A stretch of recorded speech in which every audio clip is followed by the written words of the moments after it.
and welcome to the Natural Healing Room. I'm Jackie Capstick, and I have an amazing guest today, of course. Her name is Megan Miller. Welcome, Megan. Welcome. It's great to be looking at your beautiful smiling face today.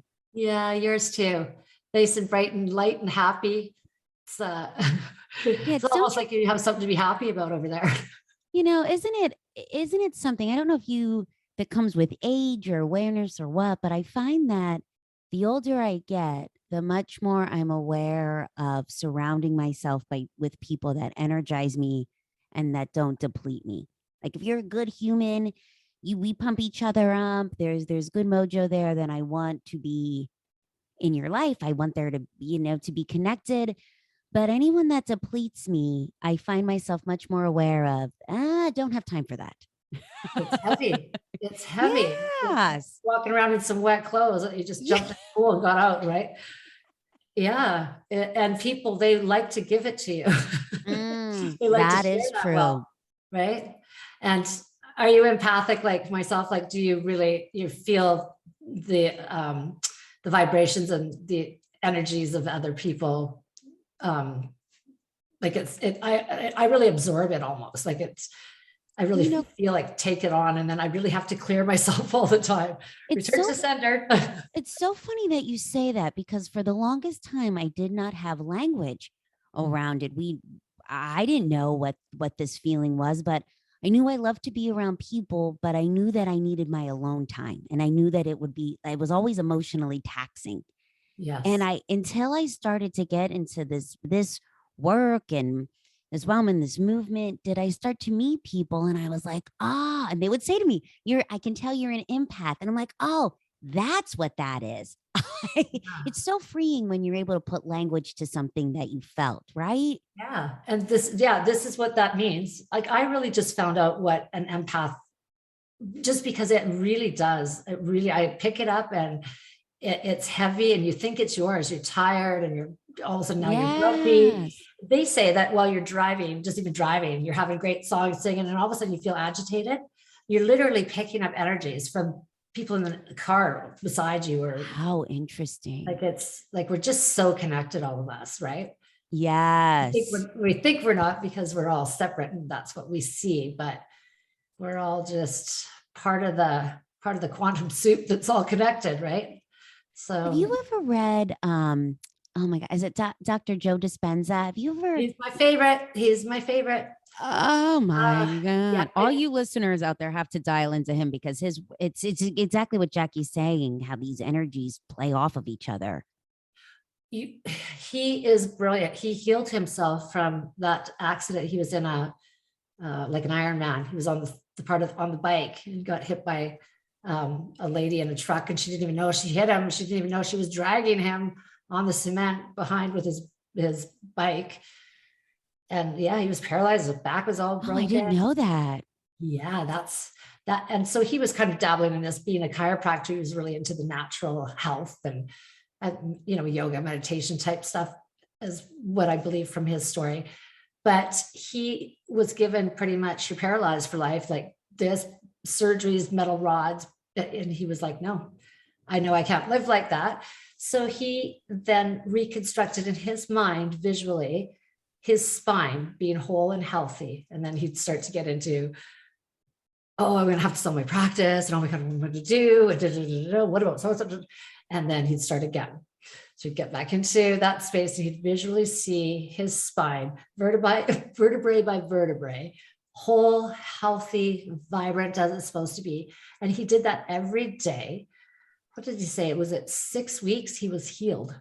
Wow. He was working out at like very short period of time. I want to say 12 weeks or something. I don't know the exact, I don't remember it, but yeah.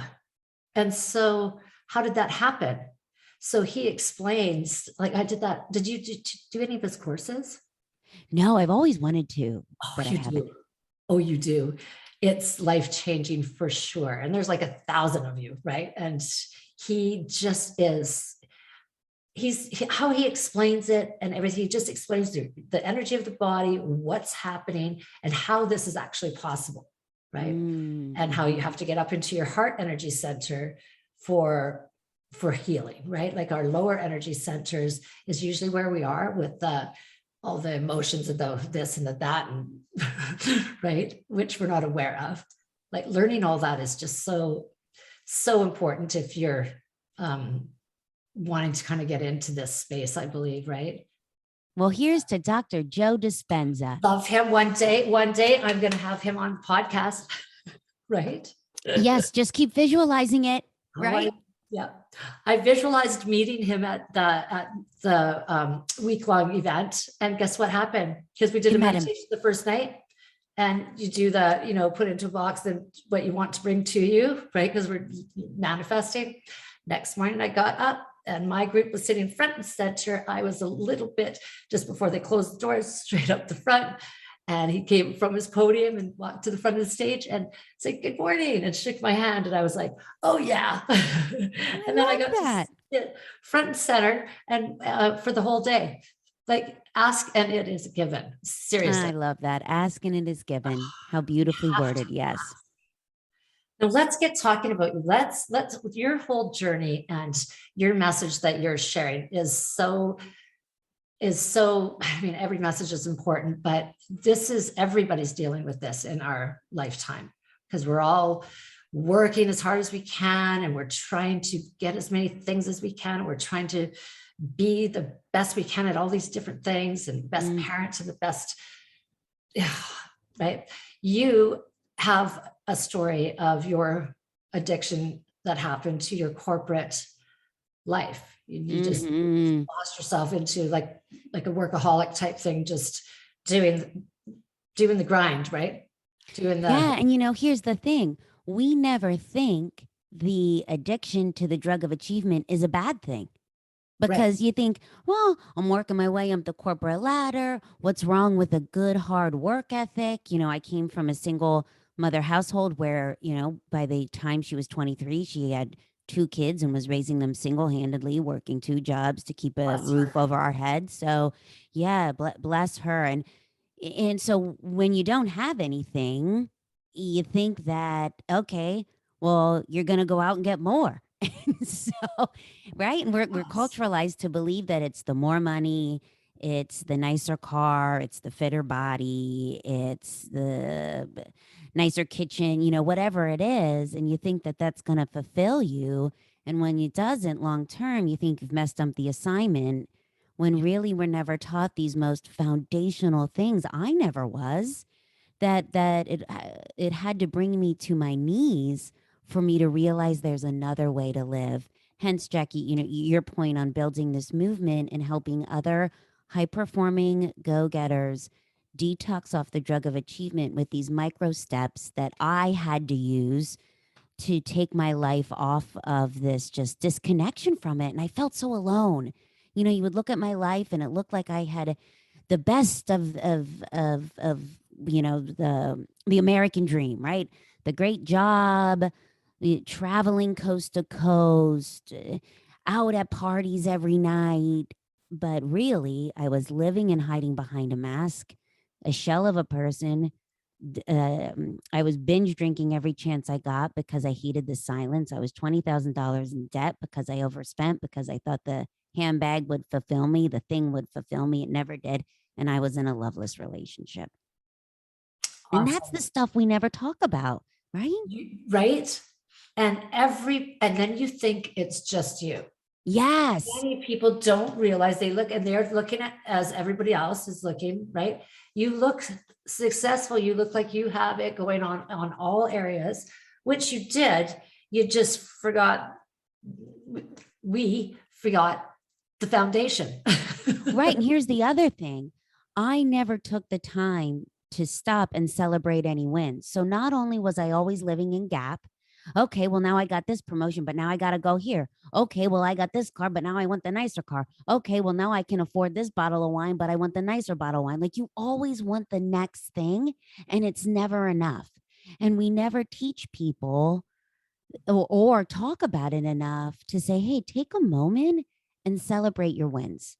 So never Huge, once did I, huge. Good for you. right? Let's talk about this.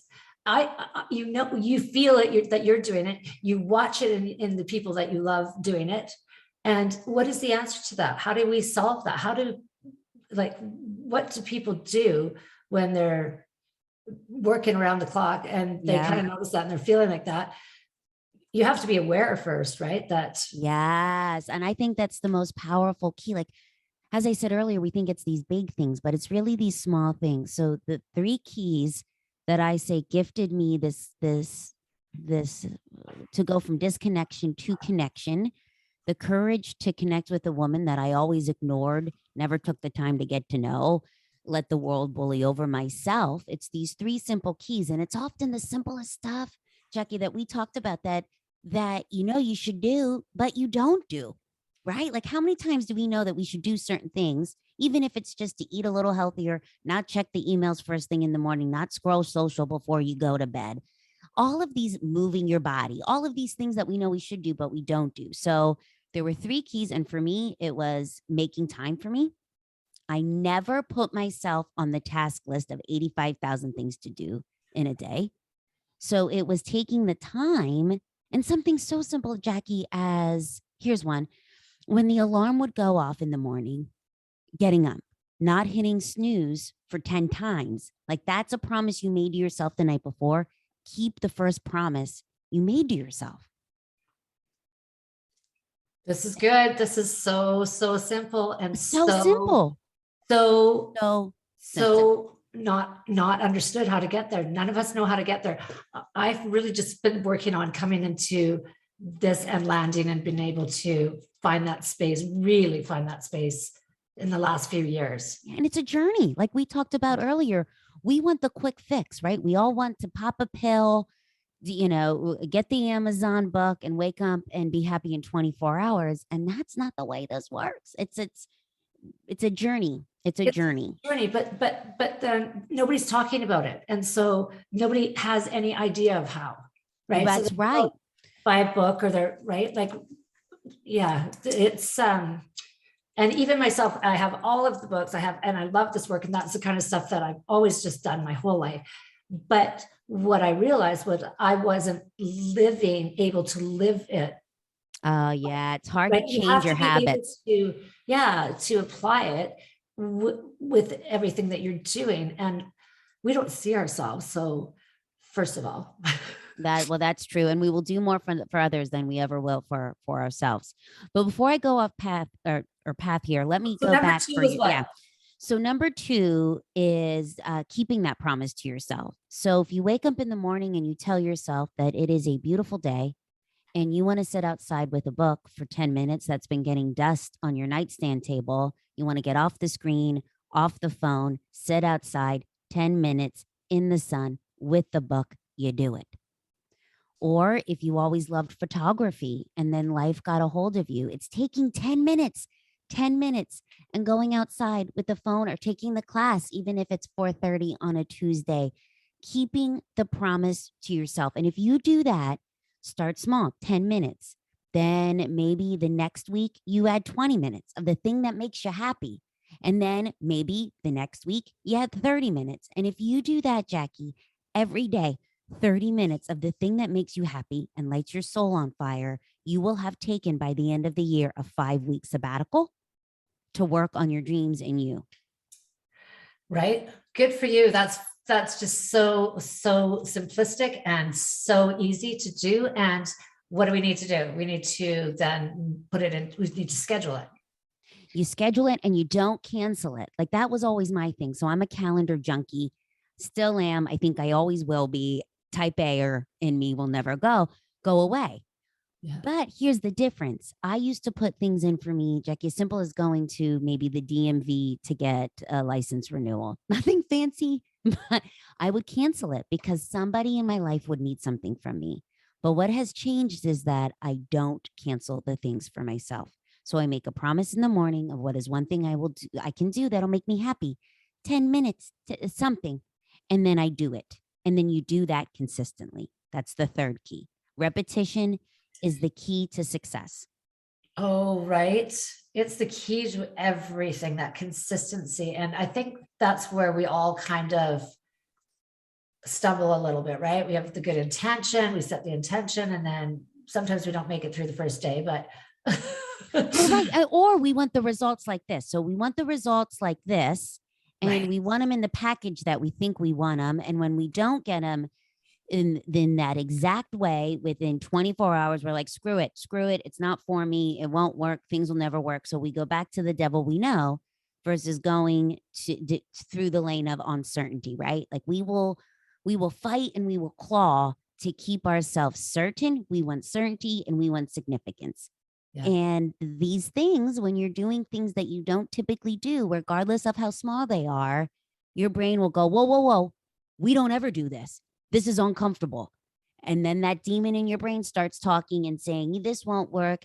Everyone's going to think you're stupid. Your boss won't go for that.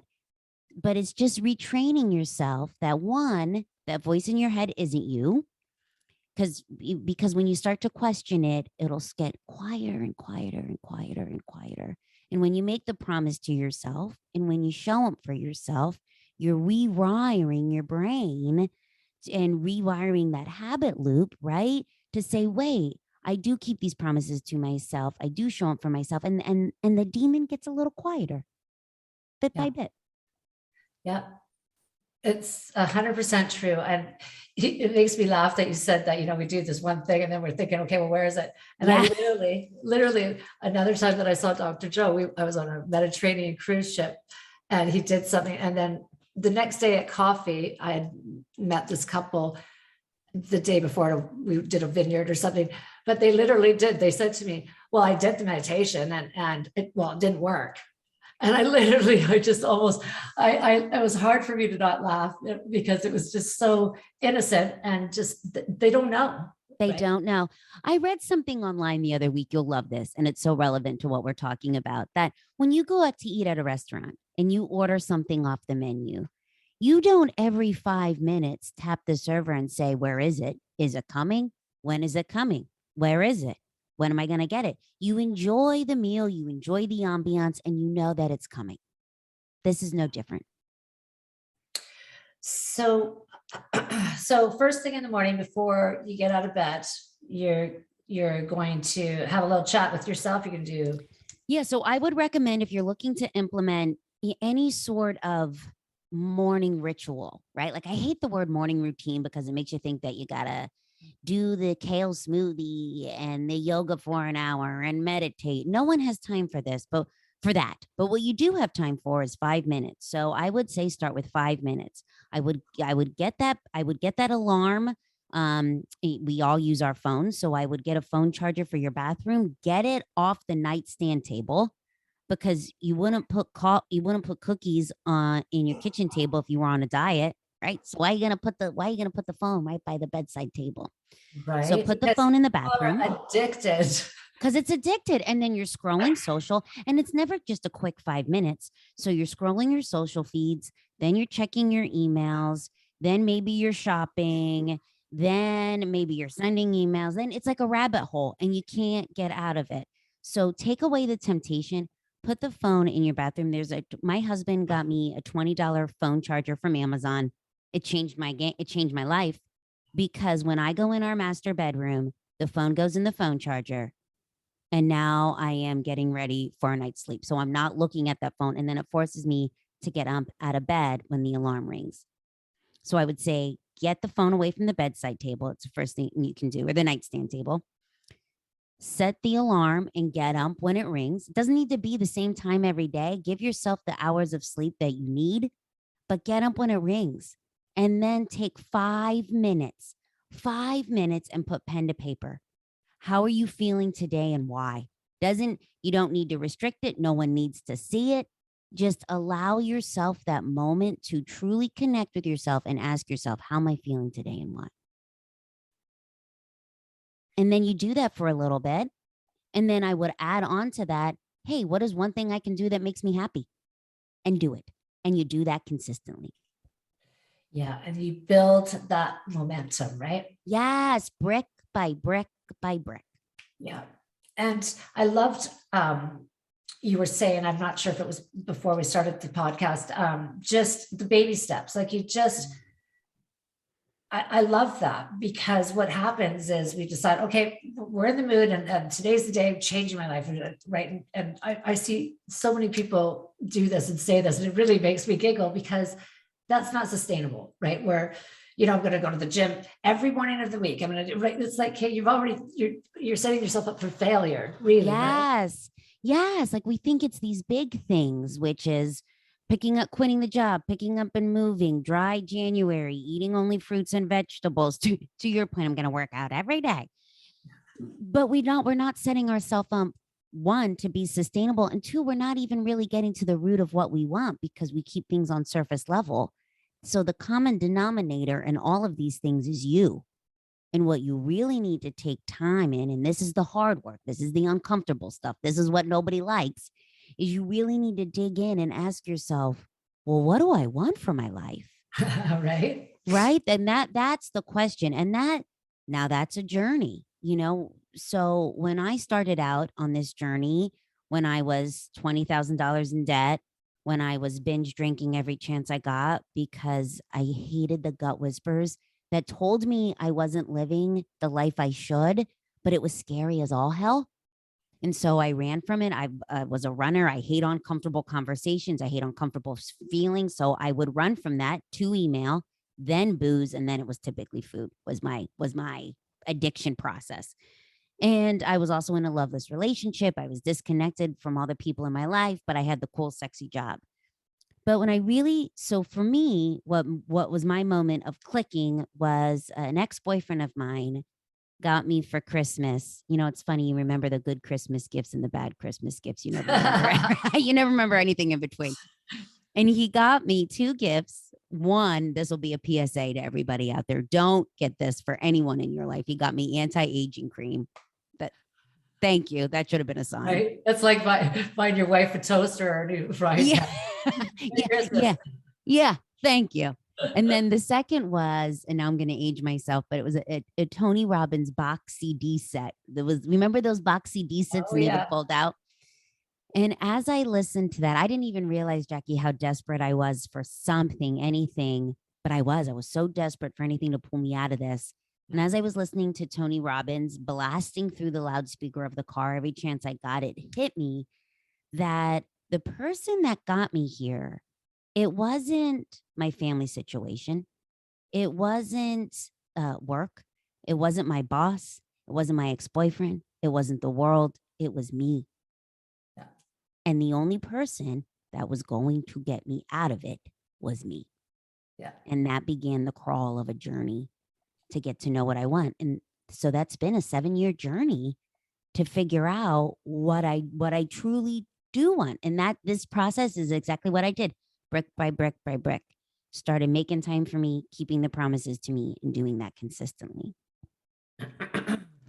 And so that what do you want is quite a big question, especially if you are a workaholic and you've got a busy life, and you're kind of in that spinning on your wheels, because had you really ever spent any time to answer that question before that? No, I didn't even know what I wanted to do. I never even asked myself that. I was so busy being the person you wanted me to be.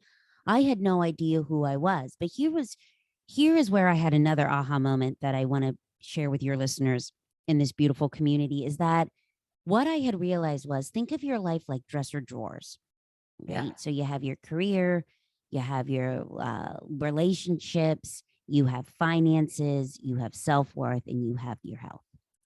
What I realized was that my drawer of career was runneth over. And because it was what I was good at, I was getting validation for it, I was getting the accolades, which I so desperately wanted. And that's how I felt loved.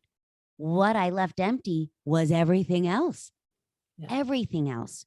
So when I say think about what you want for your life, think about what you want in each area of these drawers. Great. And, great, right? Great comment. Yeah. Sorry, that's really important, because if you don't have the balance, and all of us are just going for, usually when we're younger, hopefully we understand better as we're getting older, but right? It's like we're going after the career, or we're going after the relationship, or we're just so, yeah. Focused on the one thing. Yeah. And it's at some point it served you some purpose. So whether, at one point it did serve you, but it's hard to break out of those old habits. And what I realized is that gut instinct, that feeling that tells you that you were meant for more, this relationship isn't working, or you were meant for a different career, or whatever it is, or to take the pounds off, whatever. Yeah. It's because you're not putting enough attention in that drawer, and it's typically the most uncomfortable drawer. Oh, I so know that. Yeah, I've been going through just my process of changing out old patterns that are in the brain of that I'm not, wasn't aware that are running, and then Yeah. replacing them, because they're very toxic. Like, they're just not. And because we're not aware, like, what do they say? 95% of our brain is the subconscious, and it's asleep. We're not, 5% of the time we're aware. It's not very much. So it's so easy to go into the rabbit hole. It's so Oh, easy, it is. the pattern, and they're generational old, generations of, and you really look at that and just think of, like, women, right? We're just coming into, the time of the divine feminine. But up until this point, like, even our moms, they were still trying to find a place of worth in the home and in society, and right, like, they've did some big like forefronting for us, because it's quite, I'm really understanding and seeing that now more as I get older, that just that whole situation. And it's quite something, actually. The men are coming into their, being able to not just be masculine and, they're able to embrace their feminine side, and women are able to now stand up and be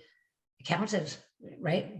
Yeah, it's interesting, the to your point earlier, and I think you might have said this before we hit the record, but breaking the cycle, when you think about it, our parents were doing the best they can with the toolkit that they had, right? Like, I think that 95% of parents out there are trying to parent the best way they possibly can, but they only were given a certain toolkit from their parents, which were only given a certain toolkit from their parents, which were only given a certain toolkit from their parents. So when you don't know things, you don't know how to teach things.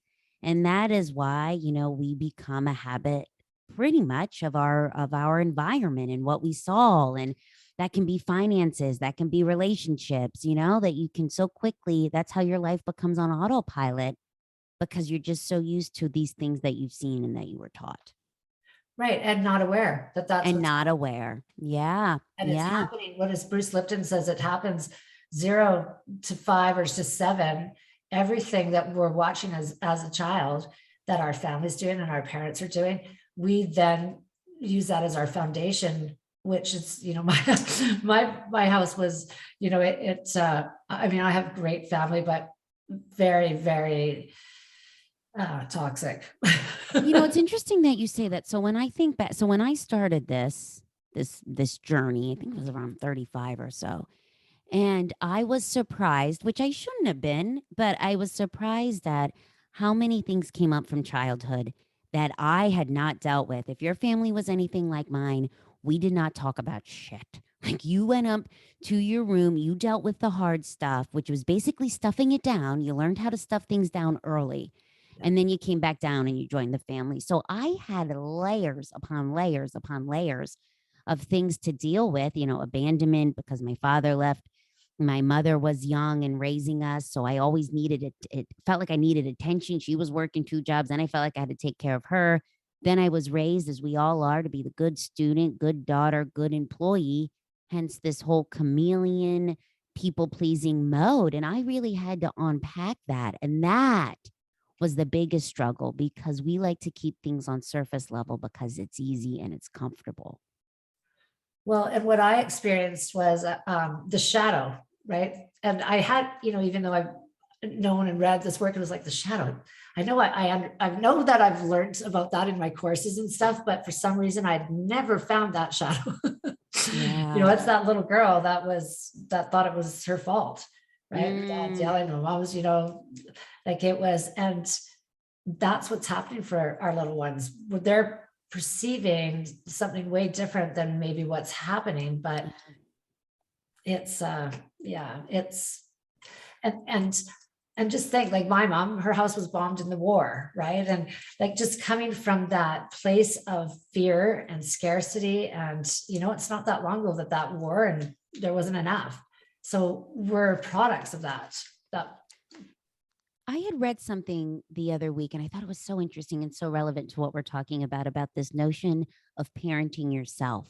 And I feel that as I've gone through this journey of looking at the woman in the mirror and starting to get to know her, is that as I started to unpack these old wounds, right? These abandonment issues, all of these things that I felt as a kid, as I was just releasing them on pen and paper, I started to begin to heal myself and parent myself, and in return become the woman that my younger self needed.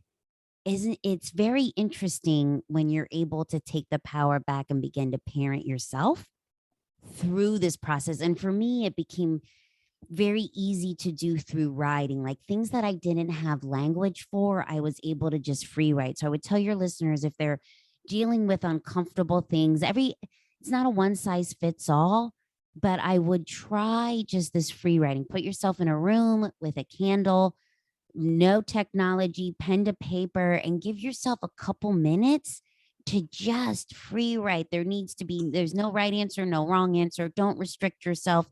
You don't even need to reread it. Just let it flow. Just let it flow and see what comes out.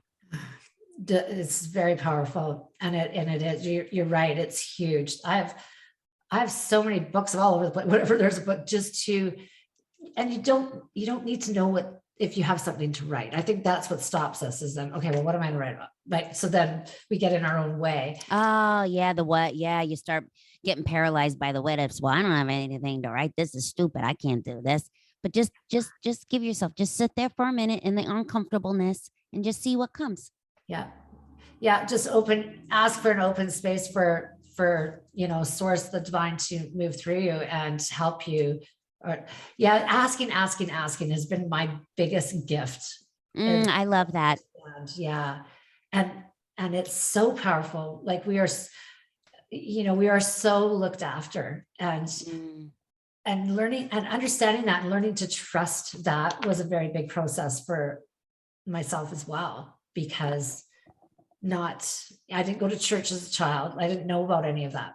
yeah. I mean, I heard Jesus and all the different stories, but I didn't have parents that had a relationship, or it just wasn't in my life. Yeah. I love what you said about asking for it. What you look for in life, you find. Yes, what you think about, you become. Like we Mm-hmm. literally, we're so powerful that way. And you're talking about looking in the mirror. The Louise Hay mirror work is so tough, but so a really quick way to find where your consciousness is, where your soul is, right? Where that Mm, part of you is. I found that, and I've done it with a few of my friends, and just going real up close to the mirror and looking right in your eyeballs. And it's hard and it's uncomfortable. And it's like, just to yeah. look within. And because like we just don't do that even. I'm sure there's lots of people that do and have this knowledge, but I think for the majority, most of us don't know, or we know but we're not applying it, Right. or we know but nobody else is doing it, was kind of always what happened to me, right? You need to be in an environment and have people around you that you're lifting and they're lifting you, and Mm, that's what this work yes. that's what this work brings, isn't it? It is. And it's amazing the trajectory of it. To your point earlier about surrounding yourself with people that energize you. That's so huge. I was reading a study the other day that 3 minutes in the morning, 3 minutes, 3 minutes. If you're checking your email, if you're getting in a fight with your partner, if you're yelling at your kids, if you're putting on the news, you have a 70% more chance of having a bad day. 3 minutes. So to your point, what you feed your mind matters, what you think matters, who you surround yourself with matters, what you eat matters, how you move your body matters. Like it's just these little small things, brick by brick, that set up the foundation for your life and the trajectory of it. And these are just small little things that we can control every day. Yeah. And, while you're saying that, I'm just thinking, with the pen and paper, writing down, like, what am I feeling like? I'm feeling unworthy, like just to kind of, to recognize them, right? Because we have to see it and feel it to heal it. Right. Yes. So Yes. And I love your point on just put to the pen to paper, how you feeling. Like for me, what really rose for me was all of these things of feeling unworthy. yes, So if I don't get this email done, if I don't get this project done, if I say no to this person, if I don't go to this event, if I don't do this, then I'm going to let them down and they're not going to love me. That was the root of all of it. They're not going to love me. I'm not enough. That was the root of all of these things, of saying yes to all the things, being on all the time, never taking time off the screen, running around like a mad woman, never taking time for myself.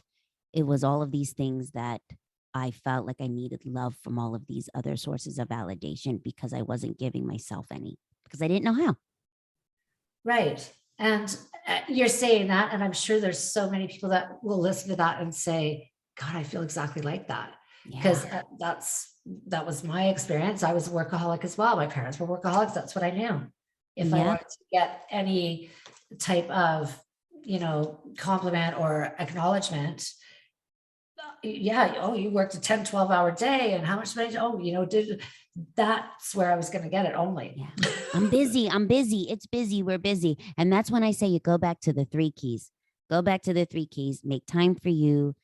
Keep the promise to yourself and do it consistently. Yeah, and it's life changing. And it Like is. you get to choose to have a great day, choose to, and ask. I ask all the time for um just for source to move through me, just to help, because our ego is running the show all the time. Mm. We don't think it is, right? But it is. And just like, how can I be of service, and help me to be of service to, like work through me, and then trusting that's going to come through, right? I And love that. it's but it's all a process. I'm learning. I'm just, in that whole understanding of, this is important, this works, like this is huge, huge. You don't have to go to church and sit there. Spirituality. There we go. Oh my goodness. Joe Dispenza says it's knowing thyself. That's what it Mm. means. I love It that. doesn't mean anything woo-woo. It doesn't mean anything, right? But it's funny how, you compartmentalize, like you were saying, right? Hours Mm-hmm. of. So what are you up to? What are you doing to share your Yeah. work? Put this movement out into the world.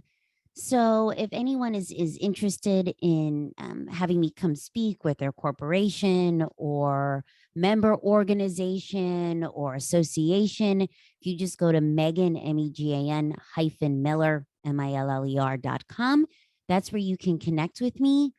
I do also have a podcast as well, Attention to Intention, which if any of these nuggets that Jackie and I have talked about are interesting, they're 20-minute little nuggets that you can use and infuse in your morning. I am a podcast listener when I'm getting ready in the morning, or you can listen to it in the car. As we talked about earlier, what you feed your mind matters. And I think it's great to feed your mind with positive content, like what Jackie's putting out there, what I'm putting out there. And then also on the website as well, we talk a lot about writing. For me, that was very cathartic. And I have on the website free, a journal micro step. So it's the 5-step process that I use personally every day.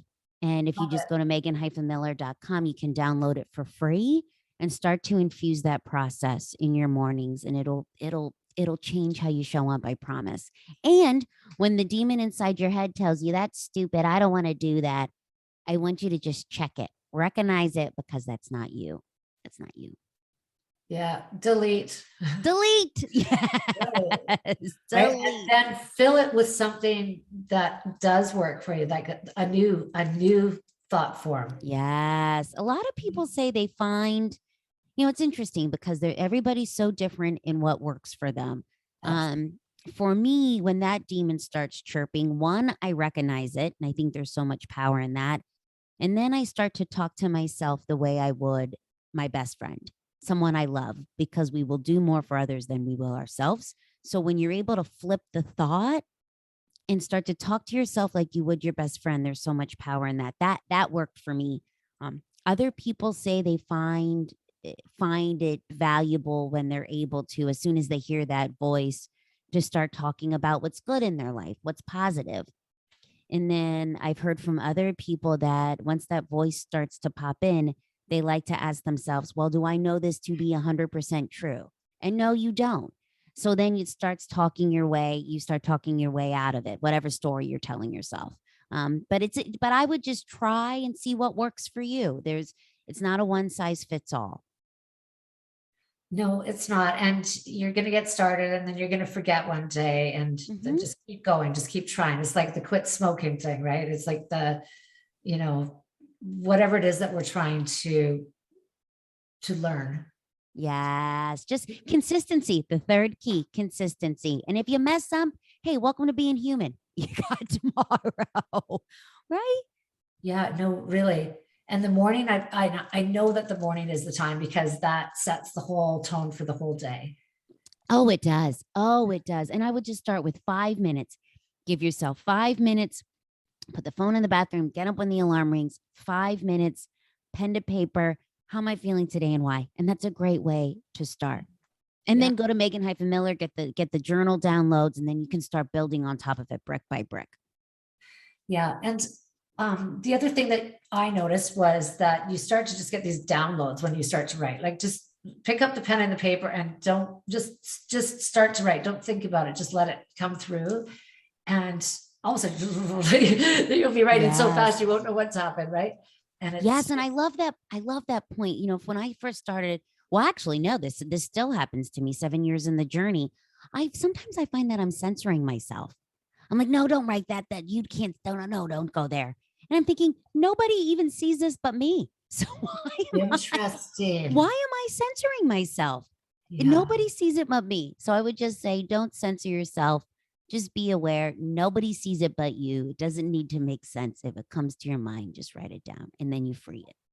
Yeah. And that's another reprogramming, right? That's a way that we beat ourselves up, right? Yeah. Just that little voice. And isn't that so funny, right? But Oh, it's they can be not a brutal. positive, it doesn't give you a positive outcome. No, no. No. So you're doing your podcast, are you doing interviews? Are you what is your podcast is are you It's doing primarily me. But what are the kids calling it? Solo episodes. nice? You primarily just me, 20-minute little episodes. And then also too, there's the speaking engagements, and I also have you can more than welcome to join the Instagram community as well. All off Megan-Miller.com. That's great. Yep. That's great. I love it. Do you have kids do you have kids in your life? So I have two stepchildren. Yeah. They are 25 and 23. And then we have a fur beagle basset mix who is 13, 6 chins, 3 teeth, love of our life. I love it. So the kids how are they with this kind of work? Are they open to Oh yeah, they are great. It's been so interesting to see them through their journey. So I've been with their dad for almost 5 years now, and it's been so great to see them through their journey, and also too the courage that they've had. Like our son over COVID, when it went virtual, it was very difficult for him to learn. And I get that. I'm an in-person learner myself. I have a very difficult time paying attention on the screen. And he called his dad and said that he wanted to leave school. And it was, and of course, I knee jerk back to, you need the degree. You're so close. Keep hanging on. Yeah. And instead, he decided that he was going to leave school, 4-year traditional academic college, and he was going to become a lineman, which climbs the electrical poles and go to a trade school. And meanwhile, I'm over here preaching, oh my God, this is the worst decision because it's what I thought he should do. And I can tell you, Jackie, that he is so happy. He's met his people. He's doing what he meant to do, what he was meant to do. So I say that to say to any parent whose kid is navigating down a path that maybe you didn't think they should go on, they will find their way. And two, for any kid out there who knows that they're meant to lead a different path than what their parents are telling them, trust your gut. Trust your gut because it has your best interest in mind and it won't lead you down a path that you're not meant to go down. Yeah. And here's the thing, right? Parents, like they're not walking in your shoes. They don't know. Everybody thinks that everybody knows, the whole parenting thing it really needs a new paradigm shift, right? Oh, it does. And I think people mean the best. Everyone means the Oh, of best, but they're course. coming with their own ideology, own thoughts, own beliefs. No one knows your path but you. Yeah, I think that's just so damaging the whole, it needs to look like this, right? And if you're good in math and in school, you get to succeed. You get to go to university, you get to be a doctor, you get right those it needs to shift up. And I believe that it is, but Mhm.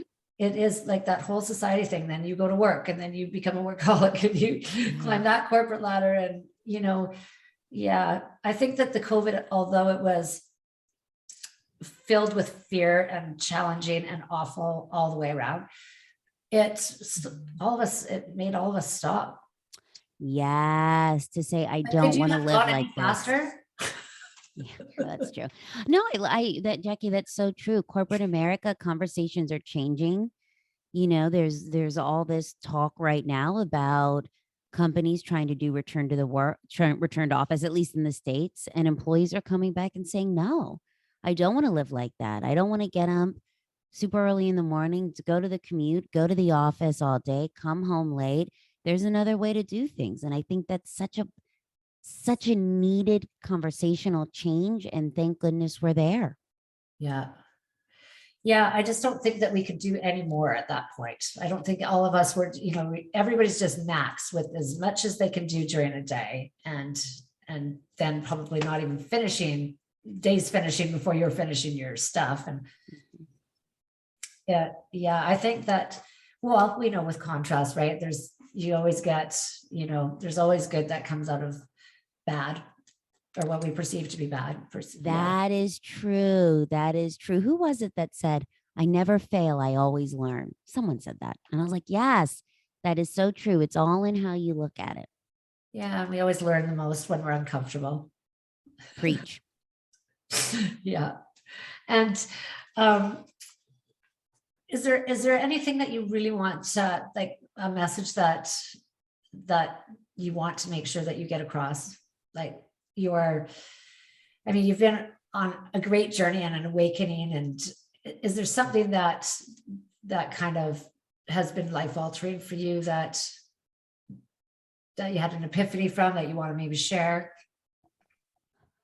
Yeah, there's so much, but I would tell all of these beautiful listeners listening that in your gut what you're meant to do with your life.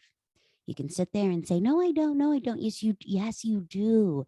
Yes, you do. And it's those silent, quiet whispers that you're running from that are uncomfortable.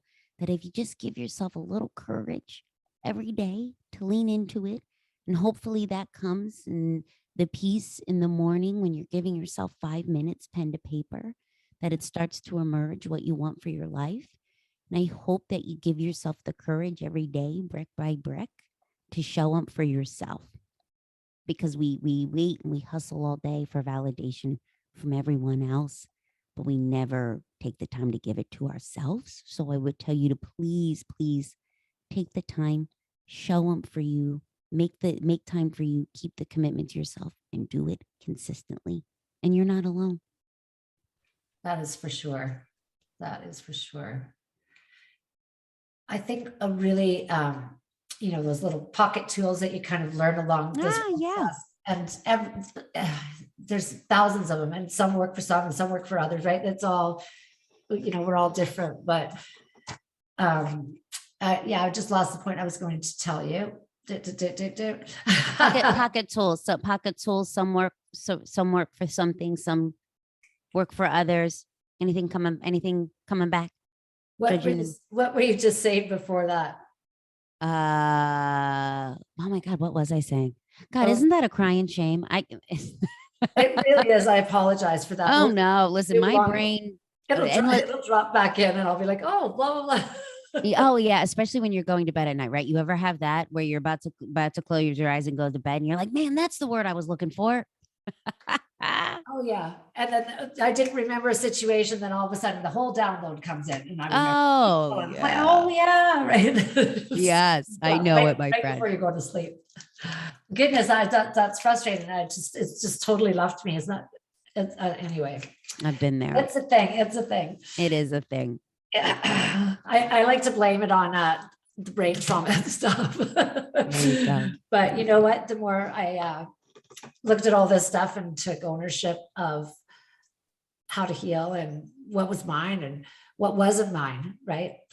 I think that the questions, like you're saying, like asking questions is so it's so valuable because you have that access now. You've now just connected to the divine, like you've connected now to source. Once you start asking and you're asking with intention, they hear. But that free will, is that what you learned in church? We have free will. I can tell you, Jackie, I never paid attention in church. When my grandmother took us as kids, it was stiff, it was cold. I was counting the ceiling tiles waiting to get out of there. So nothing retained for me. Yeah. And you know what? I just did not think it was cool at all. As a kid, right? I was like, oh, I'm not doing that. Right. That was my whole stick on it. Knew nothing about it, but it's, this isn't religion. This is something totally, that's all inclusive, right? Yes. Yep. Yeah. Well, you know what? It was really great to meet you. You too. Thank you for having me on the show. I hope everyone got a nugget or two out of this conversation. It was really great to be here. Thank you for having me, Jackie. Megan, your message is very important, and it's wildfire out there, right? Everybody's trying to be enough, and you know what? We already are. We're already. Yes, you already are. Yeah. Oh, I know what it was. It just came to me. You know how we were talking about your thoughts, and then it become, you start to become what you think about, right? We were talking about that earlier. That's what that was what the download was, right? Oh. Those thoughts and how, just fake it, feel it, right? Think about your best day. Where are you? And trying to go into that feeling and stuff. And that helps to kind of get out of, to get moving, right? Because it's kind of like a whole new program you have to do. People are like, I'm going to say something that's not true. And it's like, apparently, because you can say the bad stuff and that's not true either, right? So anyway, on that note, think about the good things in life and where we're headed and what we want and how we can be of service and how we can love ourselves more. Ditto. Good. We're going to catch up later on down the road, I'm sure. You're a wonderful, beautiful person, and I am so grateful to have met you. You too. Thank you, my friend. Take care. Bye. Bye, Megan.